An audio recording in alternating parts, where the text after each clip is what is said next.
hagati ya Yesu na Muhamadi dukurikire nde? Amategeko twege turabigisha, murabizi ko tuyimaze nk'igihe twifuza gukora igikorane cy'amahoro n'umutekano.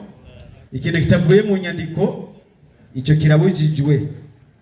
Ijambo ryose rivuye mu mutwe w'umuntu iryo rirabujijwe. Ijambo ryose riza kuvuga riterekeje ku cigwa icyo kirabujijwe.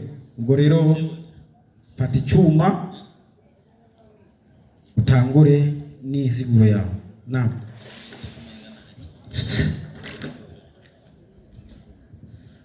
Bavukanyi bene wacu muri Kristo, amahoro y'Imana bane namwe. Ndabahaye mwiriwe mu izina rya Yesu. Bene wacu kuri Adamu w'Abayisilamu mutaragirwa amahirwe yo kwakira Umwami Yesu, namwe amahoro y'Imana bane namwe. Kuri Adamu turabavukanyi kandi turabavandimwe, turakundana, ariko mu byo kwizera bica bicangana kubera ko inzira ni nyinshi. Rero ikigwa dufise uno munsi no kurabira hamwe hagati ya Yesu na Muhamadi ninde abantu bakwiye gukurikira.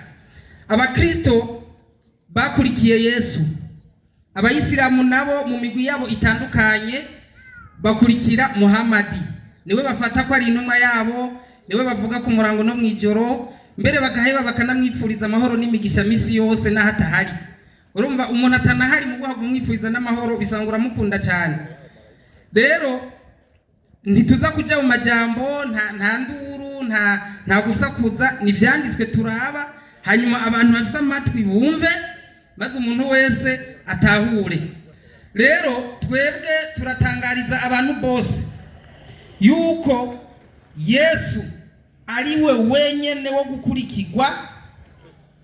Muhamadi ntakwiye gukurikirwa n'umuntu numwe, n'abamukurikiye bose bisaba tubigishe, tubasengere, tubahanure, iyo nzira bayihebe kuko nta na hamwe azobashikana. Ibyo rero ngiye kubyerekana mu nyandiko. Icyambere, kugira ngo ukurikire umuntu uteza kubanza kumenya uyu muntu afise agaciro akahe, ashobora kumarira iki mu buzima, nyimba icyo yo kumarira, mbewe yimariye iki kugira nanje agira icyo amarira gushika naho nshobora kumwizera nkamubitsa ubuzima bwanje. Rero ibyanditswe mpere mu kubaho kwabo. Ibyanditswe byerekana yuko Yesu Kristo ari umugororotsi, atacyaha na kimwe yakoze. Umusomyi ndahari, Petero wa mbere 2 umurongo wa 22 unyarukije, Yesu nta cyaha yakoze. Hanyuma nitwasanga Muhamadi yarakoze ibyaha, umuntu acayiyumvira hagati y'umugororotsi atacyaha yakoze n'umunyabyaha ninde wo kurikira kugira ngo agufashe mu byo kujya mu ijuru. Soma Petero wa mbere 2:22 haranditse ngo we nta cyaha yakoze. Uwo ariko aravugwa ni Yesu, we nta cyaha yakoze kandi nta bugunge bwabonetse mu kanwa kiwe. Nta cyaha Yesu yakoze, nta n'ubugunge bigeze boneka mu kanwa kiwe. Amasomo avuga uko mu byanditswe ni menshi, na Korani iravyemeza 19 Korani yuko Yesu kuva mu buto bwiwe nta cyaha yakoze. Soma Korani 19 umurongo wa 19 haranditse ngo 19 haranditse ngo malaika akasema, malaika aravuga, hakika mimi ni mjumbe wa Mola wako, atankeka jewe ndi intumwa y'Imana yawe, ili nikupe mwana mtakatifu. Icyo kigabane cyitwa ikigabane cya Mariya. Ni gihe malaika yaza kubwira Mariya ati ntankeka jewe intumwa y'Imana yawe nje kugira ngo ndaguhe umwana mutagatifu mweranda. Yesu guhera mu buto bwiwe ibyanditswe byose birahuza yuko ari umweranda. Ni wahura n'umuyisilamu aba n'abarimu akubwira ko Yesu ari umunyabyaha yakoze icyaha, uzimenye ko uwo mwarimu icyambere ntiyasomye, nyimba yarasomye naho ni njyajya. Nayo ubundi nk'aba barimu bari ngaha nabone baremera yuko Yesu ari umweranda atacyaha yakoze. Muhamadi rero turabe nawe kuko bise iminota 20 gusa. Korani tafsiri ya Mayunga 702 tafsiri ya Mayunga majana 72 hariya hepfo. Umviriza nawe akiri umwana ingene vyagenze. Turabe yuko nabari umugororotsi uca duhitamo hagati y'umugororotsi atacumuye n'umunyabyaha akomeye nk'uwo tugiye kubona. Umuntu yokurikira nde? Ufise ubwenge bukora neza wo kurikira nde? Soma tafsiri ya Mayunga hehe majana 72 hariya hepfo munsi amajambo aciye ku mirongo. Majana 72 haranditse ngo mtume SAW sawa alipasuliwa akatolewa shetani mara 4. Umviriza ngo Muhammadi yagiriwe operation inshuro 4 kugira ngo bamukuremo ishetani yamubamwe. Bandanya mara ya kwanza ubwa mbere bamugira operation kugira ngo bamukuremo shetani. Mtume akiwa katika umri wa miaka 3 yarafise ubukuru bw'imyaka 3. Nuvuga guhera ku myaka 3 Muhammad afise shetani gushika no bamugira operation. Ikibazo gusa sinumvigane satani mu bayisilamu bamukuza yo operation. Iyo ni rindi banga tuzotahura. Bandaye nyandiko mara ya pili ubwa kabiri akiwa katika umri akiwa katika umri wa miaka ngapi? Akiwa katika umri wa miaka 10. Ubwa kabiri yarafise ubukuru bw'imyaka 10. Yarageze ku myaka 10 aho aracyari umunyabyaha gushika naho bamugira operation kugira ngo bamukuremo shetani. Ariko Yesu ni umutagatifu kuva akivuka. Mara ya 3 ubwa gatatu akiwa katika umri wa miaka 40. ageze ku myaka 40 aracagenda na shetani. Ubwa kane mara ya 4 pale alipoandaliwa kupelekwa Isra, igihe ari karategurwa kugira ngo ajyanwe ahantu hitwa Isra, akawa katika umri wa miaka 43. afise imyaka 43 aracagenda na shetani. Mwumve uwo mwana Muhammadi yavuki impamvu ya yarafise shetani muri we gushika naho bamugira ayo ma operation yose ngo bamukuremwo. Ni kwa yuko yavukiye mu miryango y'abapagani b'Imaka batemera Imana. Byari ibintu bari abantu bari mu bintu vya shetani. Niyo mpamvu n'uwo mwana Muhammadi wumva yakuriye mu bintu vya shetani gushika naho bamugira operation imyaka 4. None Qur'ani guma yemeza ko yanasabwe gusaba ikigongo cy'ivyaha byiwe 47:19 Qur'ani. Kandi ico kigongo ntacyo yasabye. Nyimbana gisabye naho baze kutwereka ahantu yakigiriwe. 47:19 Qur'ani. 47:19 Qur'ani. Haranditse ngo 47:19 umwanya musomye 19 haravuga ngo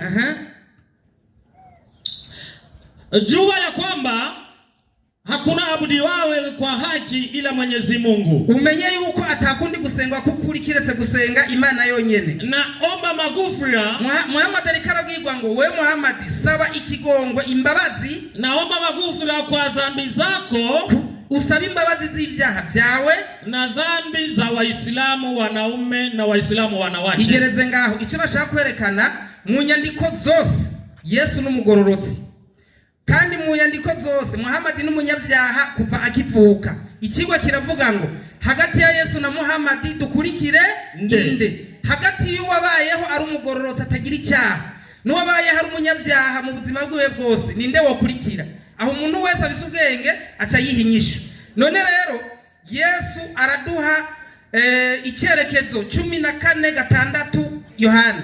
Yesu aratwereka yuko kumukurikira bifise amahirwe akomeye cyane. So binyandiko 14:6 Yohana haravuga gute? Haranditse ngo Yesu aramubwira ati ni jewe nzira n'ukuri n'ubugingo. Uni Yesu ariko arabivuga mu kanwa kiwe, ni jewe nzira n'ukuri n'ubugingo, nta ushika kwa data ntamujanye. Yesu niwe nzira n'ukuri n'ubugingo, nta ushika kwa data ntamujanye. Kandi igihe Yesu yaza ngaha ku isi yaje gutanga ubugingo kuba mwizera bose. Yohana 10:10. Yohana 10:10 haranditse ngo handitse gute? 10 igisuma ntikizanwa n'ikindi. Sawa. Atarukwiba no kwica kabisa no gutikiza. Sawa. Nanje jeho ariko jewe Yesu nazanywe no kugira ngo zironke ubugingo. Nazanywe no kugira ngo intama zironke ubugingo kandi ngo ziburonke busagutse. Haleluya. Yesu yaje kugira ngo abantu baronke ubugingo kandi baburonke busagutse, nuvuga ngo bwinshi cyane. none Muhammad nawe bimeze gute? 10:102 Qur'an. Umve muze murakompara, urumva ikigo cyacu ni comparezo hagati ya Yesu na Muhammad. Ubwa mbere twasanze Yesu ari umugororotsi nta cyaha afise, kandi nababwiye umwisilamu w'umusomyi atari ndyarya icyo ntagihakana, baravyemera. Tumaze guhura n'abarimu benshi, kiretse nyimba hari abandi barimu b'iki gihe cy'iherezo nabo tuzoraba ko baza. N'umugororotsi Yesu, Muhammad n'umunyabyaha. Yesu avuze ko yaje gutanga ubugingo kuba mwizera boss, mbere ni nawe nzira n'ukuri n'ubugingo. Umviriza Muhammad nawe basi wanangoja jingine, mbega basi hari kindi barindiriye ila kuwajia mfano wa siku za adhabu, kiretse kurindira mfano za siku za adhabu zilizowafikia watu walio pita kabla yao. Mbega hari kindi barindiriye kiretse kurindira vuga we Muhammad? Basi ngojeni, basi rero nimurindire na mimi pia Muhammad, na jewe Muhammad ni pamoja nanyi katika wanayongojea. Na jewe Muhammad ndi kumwe namwe mu kurindira ibyago nk'ibyo bashikiye abantu bakera. Muhammad nawe abwiye abamukurikiye ati mwebwe nta kindi murindiriye kiretse ibyago nk'ibyashikiye abantu bakera. Tirero nimurindire na jewe Muhammad ndindiriranye namwe. Ikibazo hariya mu busobanuro, bandurindire mu busobanuro niturajayo. Nshaka abantu bagenda barumva. Yesu arindiriwe n'isi yose, agiye kuza ari umwami w'abami. Muhammad nawe arindiranye na bagenzi biwe ibyago ku munsi w'umuhero. Wewe ukurikira nde muri abo babiri? Basi dufate yuko Muhammad atarindiriye n'ibyago, basi arindiriye agakiza. Mugabo Yesu ararindiriwe, Muhammad nawe turarindiranye. Muri abo bakurikira nde? Basi dufate batarindiriye n'ibyago, basi mugabo turindiriye twe na Muhammad. Ukavuze ngo nimurindire na jewe ndindiranye namwe. Yesu nawe arindiriwe n'isi yose kugira ngo aza kubaha ubugingo budashira yadusezeraniye. Muri abo wokurikira nde? Ikigo kiraryoshe, umuntu wese abise ubwenge arumva. Soma rero maelezo yo murongo. Maelezo anasema hivi, ukiona mwenzio amenyolewa kwa jambo hilo kabisa unalolifanya, basi sawa, tieni maji upesi kichwani kwako. Sawa, kwani na wewe utanyolewa kama alivyonyolewa. Niwabona umuntu, nkoresha iyo jambo ngo niwabona umuntu amowe kubera ikosa nawe uri kurakora, ngo nawe uci urategura amazi ushire mu mutwe, utegure n'ugwembe, kuko nawe uzomobwa nkuko nawe yagize nte yamowe. Niko bisigura. Mwavyumvise, turi Bujumbura abantu barumva Igiswahili. None rero abantu bakera baramowe kubera ibyaha bakoze. Muhammad yaciye avuga ngo nta kindi turindiriye kiretse nk'ibyo byago byabaye kera. Kandi naje Muhammad ndindiranye namwe. Muhammad bisigura ngo nabarindiriye kugira ante kumobwa. Basi ninde muri abo wokurikira? Ndiho ndagenda bukebuke ku nyandiko. Umviriza rero nivugire ikindi kintu gihambaye. Yesu yarafise ubushobozi gushika naho akiza abadayimoni, akiza ingwara zose, azura n'abapfuye. Ayo masomo ni menshi, reka ntangere imwe gusa. 4:23 Matayo. Yesu yakoze bitangaza byinshi, akiza abagwayi, ibimuga yarabikiza, abacumbagira agakiza, impumyi agakiza. Muhammad nawe urazingene byagenze, bazusome Matayo 4:23. 4:23 Matayo. Yesu agenda Galilaya hose, sawa, yigisha mu masinagogi yabo kabisa, ababwira ubutumwa bwiza bw'ubwami, akiza indwara n'ubumuga by'uburyo bwose mu bantu. Sawa, inkuru yiwe ikwira Siriya hose. Yesu ngo agenda akiza ingwara n'ubumuga byose mu bantu. Amasomo avuga ibitangaza Yesu yakoze byo gukiza abagwaye, ayo ni menshi. Umviriza kwa Muhammad 81:2 Qur'an. Yesu yakijije abantu, bisigura ngo nubu Yesu abandanya akiza. Muhammad nawe umviriza ingene byamugendeye igihe umuntu yaraje ngo amukize. 81:2 Qur'an inasema hivi, inasemaje?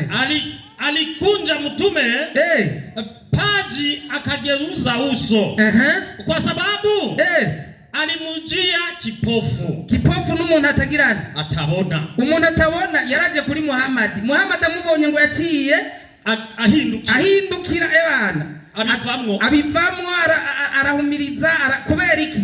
nta bushobozi afise bwo gukiza uwo muntu atabona. Ariko Yesu abantu batabona yakijije ni benshi, ibimuga yakijije ni byinshi. Cya wiyumvira rero, hagati ya Yesu afise ubushobozi bwo gukiza ibimuga n'impumyi, na Muhamadi impumyi imutumbere ngo ayikize, yaciye ahindukira arahunga. Murabo wokurikira nde? Ikibazo kiri hagati Yesu na Muhamadi, ninde twogirane twokurikira? Ibi bintu birumvikana. Jewe sinshaka no kuja mu majambo menshi, ndiko ndabereka comparaison Yesu Muhamadi, Yesu Muhamadi. Ibisigaye umuntu wese aritorera. Hasigaye iminota ingahe marimo? Sawa, urakoze. None rero tubandanye muri Korani 49:6. Banza usoma Yohana 14:1. Umurongo abasomyi barawumenyereye, ariko busubiremwo wumve icyo Yesu adusezeranira, uce wumva na Muhamadi icyo asezeranira abantu biwe. 14:1. Nimuhagarike imitima yanyu, ntimuhagarike imitima yanyu, mwizere Imana nanje munyizere. Uwo ni Yesu mwami wacu. Imuhira kwa data hari amazu menshi kabisa, iyo abatariho mba ndabibabwiye, kuko ngiye kubategurira hanyu, kandi ko ngiye kubategurira hanyu, nzogaruka kubajana iwanje, ngwahondi namwe abariho muba. Basi Yesu imbere yuko aja mu ijuru yasize tubwiye amajambo meza nkayo aryoshe, ibyishimo by'abakristo bose. Nimuhagarike imitima yanyu, mwizere Imana nanje munyizere. Imuhira kwa data hari amazu menshi, ngiye kubategurira hanyu, kugira ngo aho ndi namwe abariho mugirante muba. 49:6 Korani. Ni Yesu na Muhamadi comparaison. Umviriza wowe kurikira. Ntibisaba n'amashure, ntibisaba n'ubwenge bundi, biroroshe kumva. Soma 49:6. Enyi mulioamini, n'abantu mwizeye, kama fasiki. Mimi sikiroja mpya katika mitume. Sawa, banyeretse iminota nyarutsa.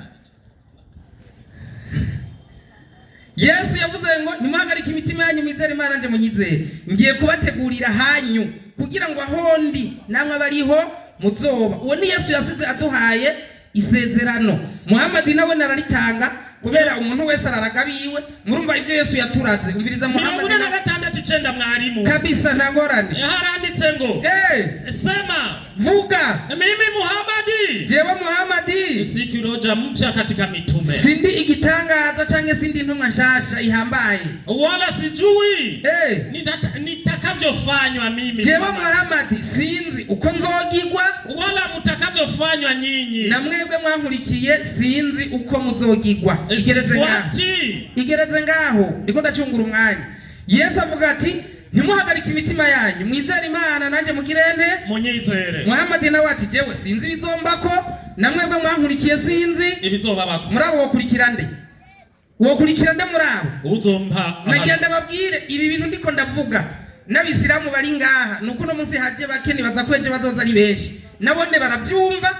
Ni hahandi gusanga umuntu byaramugoye ugasanga aramaze kuzimira. Mugabe Imana ishimwe, Bibiri ivuga ngo naho ibyaha byayo byo tukura tukutuku bizokwera derere nka sheregi. Turizeye yuko arabazokira, kuko ibi birumvikana. Haleluya. Yesu ni umugororotsi, Muhamadi n'umunyabyaha. Nerekanye inyandiko. Yesu afise ubushobozi bwo gukiza. Muhamadi impumyi muziye ngo ayikize yarirutse.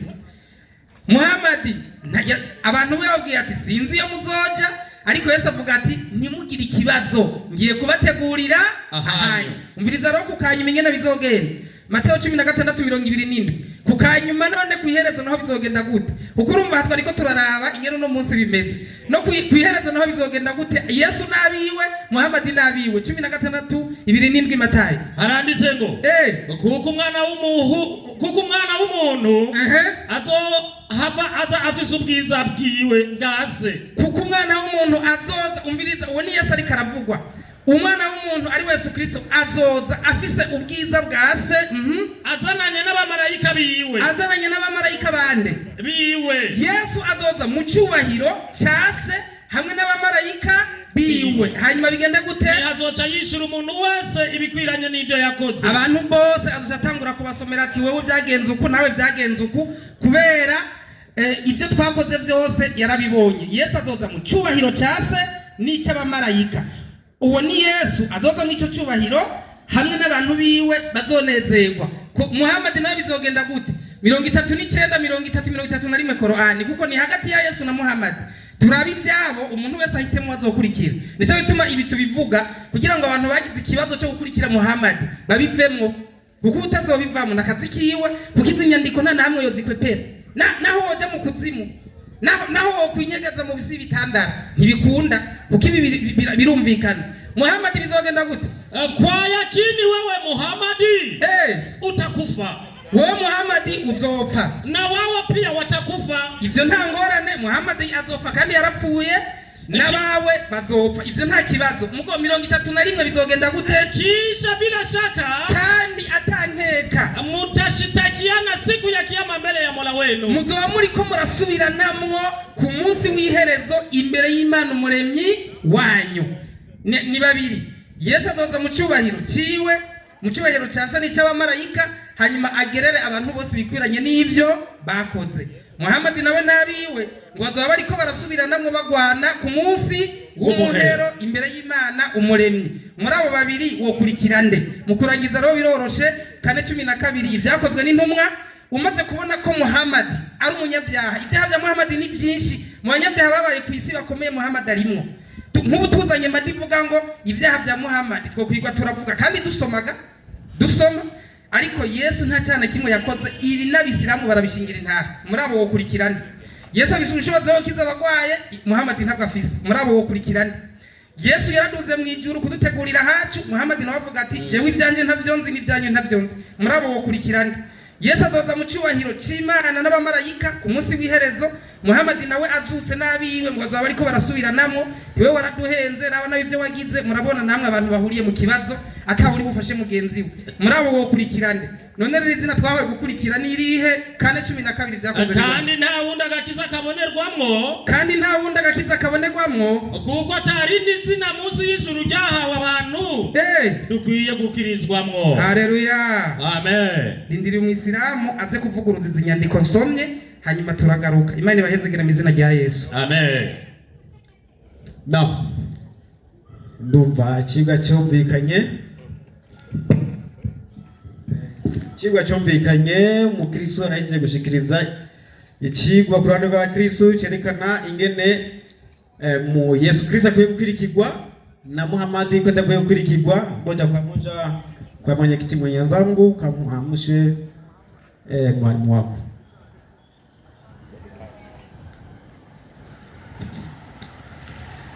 Naam, assalamu alaykum wa rahmatullahi wa barakatuh. Wa alaykum salam wa rahmatullahi wa barakatuh. Shikwa kiragira giti Muhammad na Yesu tukurikira nde? Niwaza yuko mwarimu yavyumvise kandi yamukurikiranye, twamufashe gatanu kuri gatanu kandi ngo utubwire aho twakurikira. Niwaza yuko bose ari intumwa z'Imana. Karibu.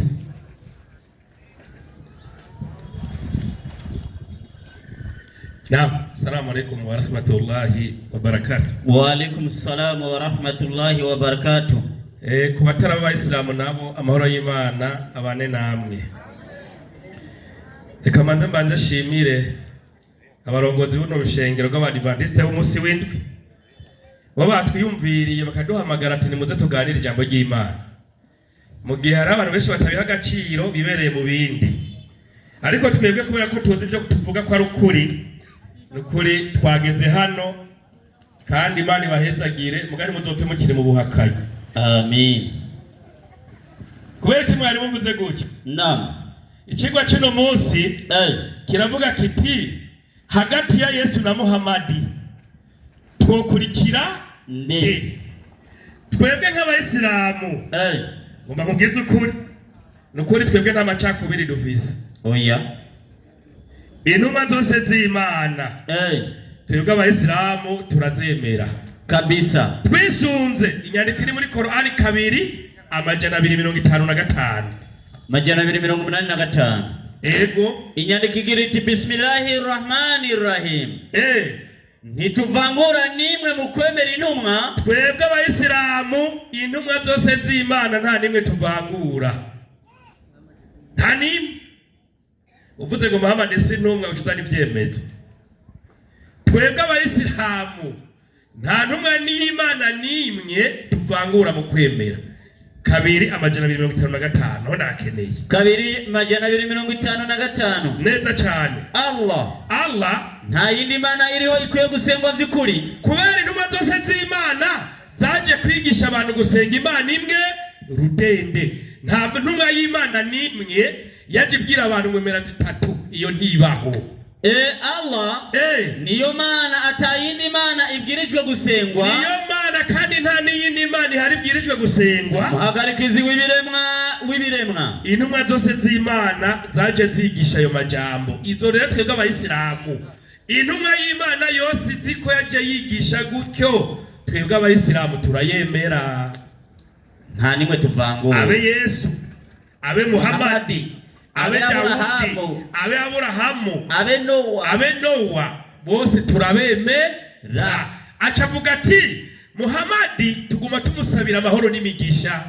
Siko yavuze? None iryo ni kosa. Ibyo byose biri mu mutwe. Ni kutiga gusa. Reka ndakimubwire neza. 3:5 Qur'an. Musomere yumviriye. 3:3. Turafise impamvu. Kweli kabisa. Soma inyandiko. 3:5 neza cyane. Inasema havuga ngo iki? Baada a'udhu billahi minash shaitani rajim. Ati baje kwikinga kuhora handine na shetani yapfumye. Mu vyukuri 3:5 neza cyane. Mu vyukuri Imana Allah, Imana umuremyi Allah arahayagiza umuvugishwa Mana nyakugira amahoro n'impuhwe. Twebwe Imana irahayagiza intumwa y'Imana Muhammad. Iyumvire, Imana ihayagize Muhammad, twe tubireke. Eka kubera iki? Turabikora ko n'Imana yabikora ku ntumwa y'Imana nde? Muhammad. Bandanya harabandanya hati yego nyakugira amahoro nyakugira amahoro n'impuhwe z'Imana Allah. Nico gituma na Yesu ageze mu bigishwa biwe ati amahoro y'Imana bane namwe. Ayo mahoro nubu turacayakeneye twese n'intumwa zose, ku batoni bayo neza cyane, mu bamarayika abamarayika bayo nabo bakamuhayagiza, n'abamarayika bagahayagiza intumwa y'Imana nde? Muhammad. None people tushakura. Oya ihangane ego vraiment umuntu ashimagijwe n'Imana n'abamarayika twe natwe. Oya ntumurira gasaya. Intumwa y'Imana Muhammad sallallahu alayhi wa sallam, amahoro n'imigisha by'Imana bibe kuriwe, kuko ni itegeko ry'iki? Ry'Imana. Inna Allaha wa malaikatahu yusalluna ala nabi. Ibyo ntabyo yomenye. Ni nacyo muri yagituma kuva no ku ntumwa zose z'Imana zabayeho zose zasabigwe amahoro n'imigisha, maze abantu nabo basabye amahoro n'imigisha bakaronka imihezagiro. Reka ndabe kuri sekuruza abo bemera Aburahamu. Mbe nawe bimeze gute? Itanguriro 12:2 neza cyane. Imana ibwira Aburahamu iti nanjye nzoguhindura ubwoko bukomeye, nzoguha umugisha. Ati Aburahamu nzoguhindura ubwoko bukomeye kandi nzoguha umugisha. Izina ryawe ndarigira rurangiranwa. Ati izina ryawe ndarigira rurangiranwa. N'abandi baze bagira umugisha ku bwawe. N'abandi bantu bose bo mw'isi bagira umugisha kubera wowe Aburahamu. Abazoguhezagira. Wowe Aburahamu abazoguhezagira. Nzobahezagira. Natwe duhezagiye Muhammad kubera n'Imana imuhezagira n'intumwa natwe turahezagira. Imana ikiduhezagira. Wewe uzogume mw'ivyo ubura kukwemera Muhammad uhezagirwe ugumvumo usabira imipfumo. Birakusha. Nuzokuvuma wa Aburahamu. Nuzokuvuma wa Aburahamu. Nanjye nzomuvuma. Ujye kuvuma Muhammad uronke imivumo. Imana ikikuvuma. Ejo none ubuzima bukwanyiye ntuzokwidogera abayisilamu. Oya. Wasaba imvumo Muhammad, Imana n'abamarayika bamusabira imigisha. Nawe reka baguvumereye. Bakamusabira n'amahoro. Wowe utamusabira shauri yako. Potere yambari. Ibyo ntibituraba n'uburenganzira bwawe. Kweli. Sawa aho ndahejeje. Kabisa. Acaragenda mwarimu. Naam. Aja muri Petero wa mbere 2:2. Soma inyandiko. Petero wa mbere 2:2. Petero wa mbere 2:22. Unyarutse ugira inyandiko zose yaciye ko ndazivuge. Nukuri nagezemmo. 2:22 hagira hati yego we nta cyaha yakoze, ngo Yesu we nta cyaha yakoze, kandi nta bugunge bwabonetse mu kanwa kiwe, kandi nta n'ubugunge bwabonetse mu kanwa kiwe. Aca kuvuga ati na Qur'ani 19:19 iremeza ko Yesu atacyaha yagira.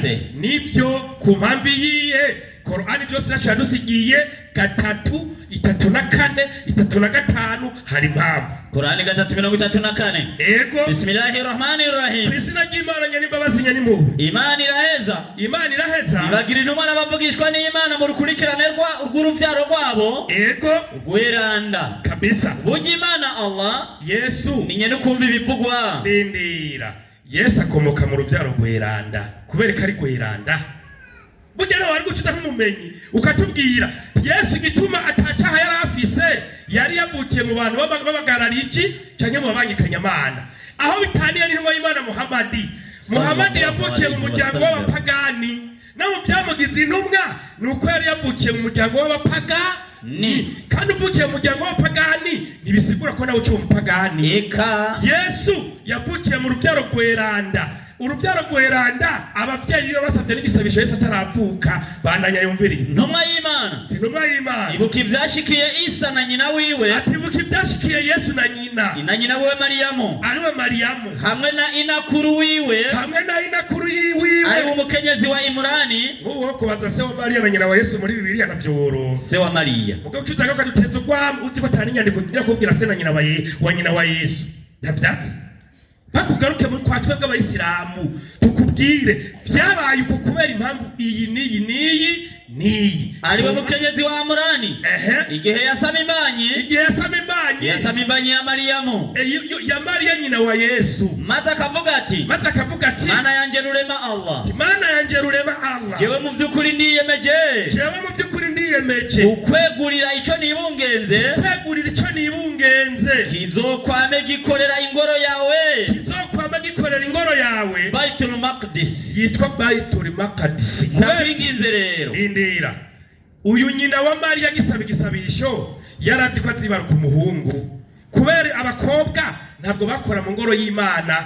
Uyu rero igisabisho yasabye igisabisho kugira Imana imurinde na shetani kugira umwana azibaruka azobe umwana azokora mu ngoro y'Imana mu musigiti bita Masjidil Muqaddas Baitul Maqdis. Si mu rushengero nkuru uhari mu musigiti. Ndakwinginze rero nicyo gituma Yesu tumwemera ijana kwijana. Soma inyandiko. Ndakwinginze ukinyemerere. Ati ndakwinginze ukinyemerere. Udukuri ni wowe nyene ukumva igisabisho canje. Ni wowe nyene kumva igisabisho canje. Nyene ubumenyi umuzirikanyi wanje. Banzu gezaho. Inyandiko ni ndende ikidusigura nyina wa Mariya yakiriwe igisabisho maze Imana imubwira ko izohezagira uruvyaro rwose ruzova muri iyo mbanyi.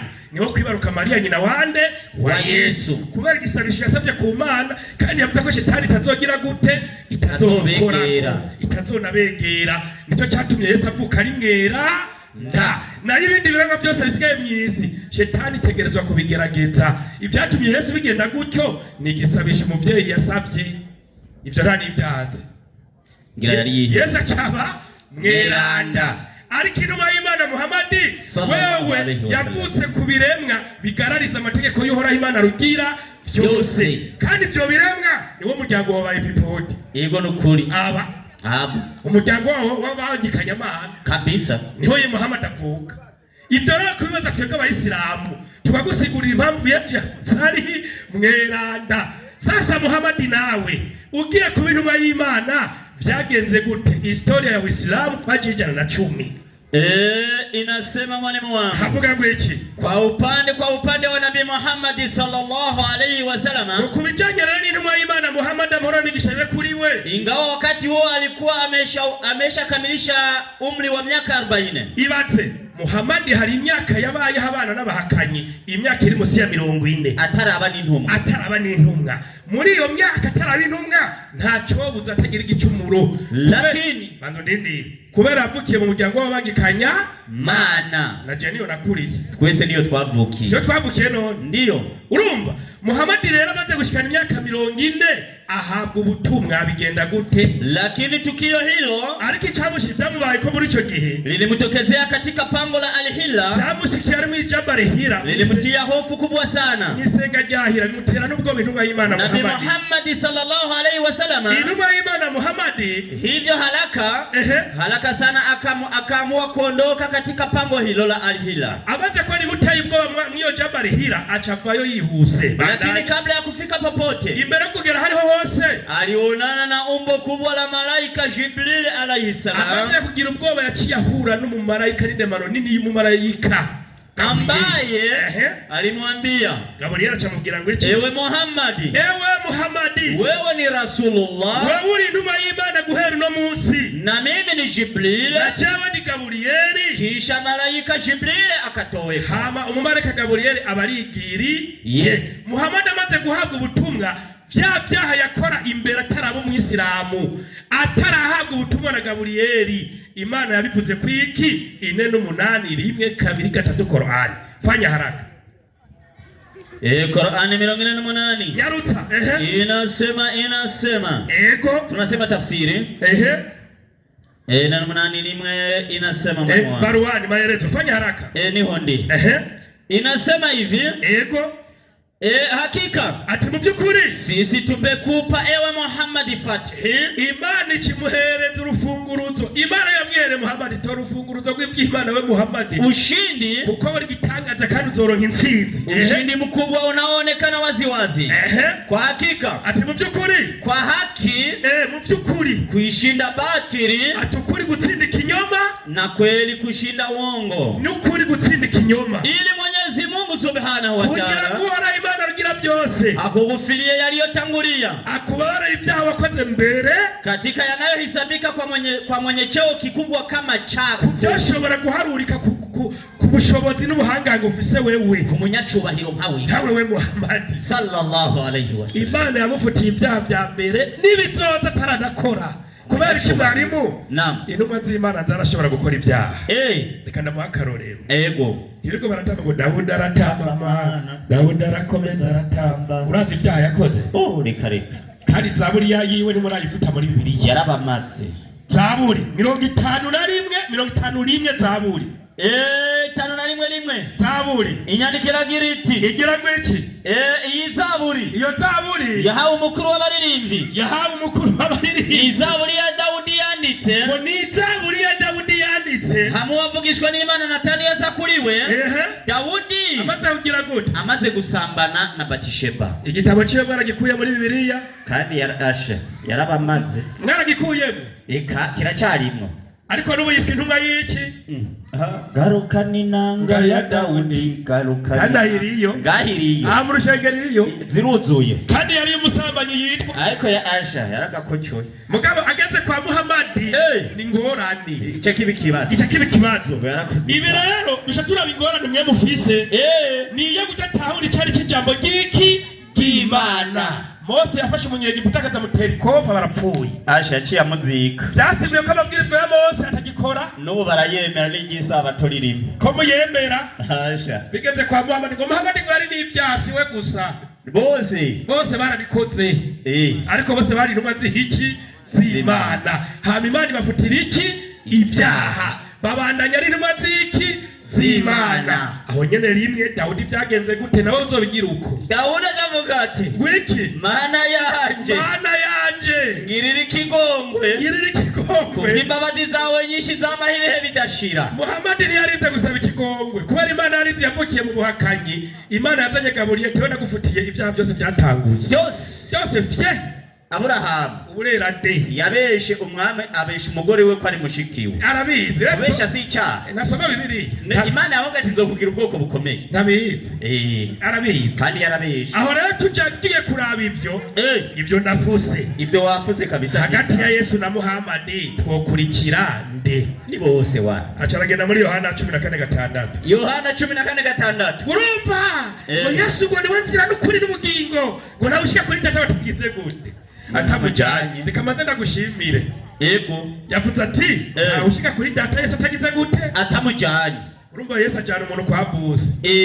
Wumva ari we bosi mu kwigonga ngo azozana n'icubahiro cy'Imana. Kandi ngo Yesu ngo azozana n'abamarayika. Ngo afite icubahiro cy'Umwana. Ngo azoza afite n'icubahiro cy'iki? Ngo cy'Imana. None umva Yesu ari Imana. Kandi atwara abantu ku Mana. Kumba Yesu n'umukozi yajana abantu hehe? Ku Mana. Reka ndabara n'abazojyanwa babona Yesu ko ari wewe nuko ari twebwe abasilamu tumuzi kuva imbere yigisha usigaho uzi kwigisha epipode asigaho uzi kwigisha abaroma 15:8 wewe urimo epipo abaroma 15:8 ni twebwe abashehe n'abayisilamu inyari kugira iti igira ngo icyo mvuga uko Kristo yacitse umukozi w'abakebwe none arikindi n'umukozi w'abasilamu Yesu n'umukozi wa twebwe twasilamu we kubwitegeko ry'Imana para gutinya umugera oya twe twasilamu we kubwitegeko ry'iki ry'Imana nicyo gituma twebwe abayisilamu nta ntunga nimwe tuvangura kandi yavuze ngo agiye kudutegurira ugiye gutegura muri bose none umukozi yagiye gukoropaho nzokwicara Yesu yagiye gutegurira apanga intebe igitanda tuzoryamako nego irasiyo tuzofungura nakomeye mutazonafungura ngo mwijoro ry'iwanyu adutegurira amazi tuzonwa ubu nicyo gituma Yesu ari mwijoro ariko arategura sasa cavuga ngo Yesu azogaruka wazananye n'abamara ego nakwemeye uri umunyakuri Darussalama Qur'an asigazi kwiga 6 hadithi Yesu azobaje gukora iki inasema ubona nk'ubuyobozi umunyene namba ya hadithi naam inasema havuga ngo iki namba ya hadithi katika Sahih Bukhari ndio ni kutoka kwa Ibn Musayyib kwamba alimsikia Abu Huraira akisema atwitwa Abu Huraira yaravuze ati amesema mtume wa Allah subhanahu wa ta'ala inwa ibada Muhammad yaravuze ati ninapakwa yule ambaye nafsi yangu imo mikononi mwake atindarahiye kurugi ubugingo bwiwe buri mu gihe biganza byanjye kwa hakika mu byukuri atatelemka kwenu Isa mwana wa Maryam nariko navuga ati yakoze kuvuga ko Yesu azoza yego nukuri natwe abayisilamu n'ubu turamurindiriye yego kwe kuko nk'ubuyoshi k'ubunyende nukuri sinorohaguke oya soma inyandiko inasema hivi Niname hadithi katika Sahih Bukhari kutoka kwa Ibn Musayyib kwamba alimsikia Abu Huraira. Bivuye kuitwa Ibn Musayyib yarumvise Abu Huraira avuga ngo iki? Akisema. Aravuga ati ninapakwa yule ambaye nafsi yangu imo mikononi mwake. Ararahira kuruhora aravuga ati ndaye kurujya vise mushaha wanje mu bugingo bwiwe. Kwa hakika atatelemka kwenu Isa mwana wa Mariamu. Ati ndaye kurujya vise mushaha wanje mu biganza byiwe azokururuka kuri mwebwe Yesu umuhungu wa Maria. Kwa hukumu yenye uadilifu. Kandi Yesu wazabaje guca urubanza mu bugororotsi bwo mwisi. Bwo mwisi si mwijuru. Na atavunja misaraba. Ati cyambere azabaje gukora gaha mwisi. Azabaje gusenyagura imisaraba. Na ataua nguruwe. Azabaje gushatija nguruwe twaba tubabwira ko ari haramu kurya nguruwe byumva. Mugabo Imana ishimwe abadive baragitahuye cyo.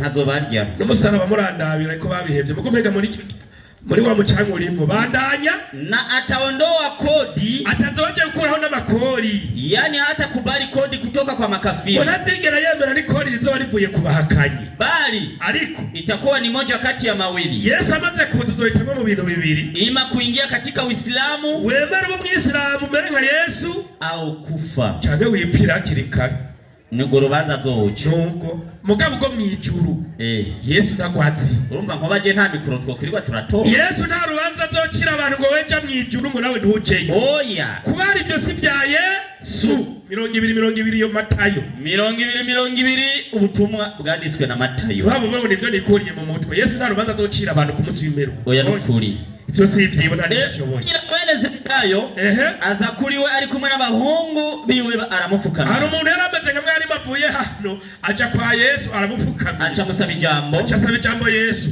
Yesu aramubaza turagombiki Yesu aramubaza ati mbeho uragombiki nawe ati bivuge ati nawe bivuge aba bahungu banje babiri ubaze bicare umwe iburyo bwawe uwundi bumoso mu bwiza bwawe Yesu arishura ati Yesu abishura ati ntimuzi ico musaba tujya mwe ntimuzi ico musaba mwoshobora kunywera ku gikombe jewe ngiranywereko umushaka kunywera ku gikombe cya Yesu nyiranywereko nabo bati turashobora turabishoboye yarazi ko bakunda kunywa arababwira ati Yesu arababwira ati igikombe canje bako muzokinywera ati igikombe canje muzokinwerako ariko gutanga ivyicaro ngo gutanga ivyicaro iburyo bwanje n'ibumoso iburyo bwanje n'ibumoso si ivyanje jewe Yesu ntabwo ari ivyanje si ivyanje ataravuga yabiteguriye umuntu azigiza abantu mu ijuru ni Imana niyizobiza bakurikiye zanwa n'abahanuzi nawe acavuga acasoma muri Qur'an ngo Muhammad yavuze kugenza opfa nyine mutakufa je turazi ko ibiremwa byose Imana yaremye igihe inzambi zomutwe ibiremwa byose bizogira gute sinamba no bavuga ngo kumusaraba oya ngo twese tuzopfa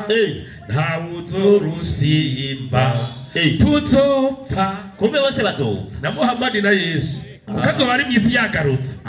Abantu bose bazopfa hama inzambi ivuzwe abantu bagire gute bazugwe hama duharurigwe kubyo twakoze. Hama Imana ibatumye murabo mu muriro namwe murabo mwijuru abakurikiye Imana Muhammad n'abakurikiye Yesu ibyo ni mu nyuma. Mbe tuzoja hehe? Tuzojanwa nande? Ni ryari? Ni mu mwanya ukurikira.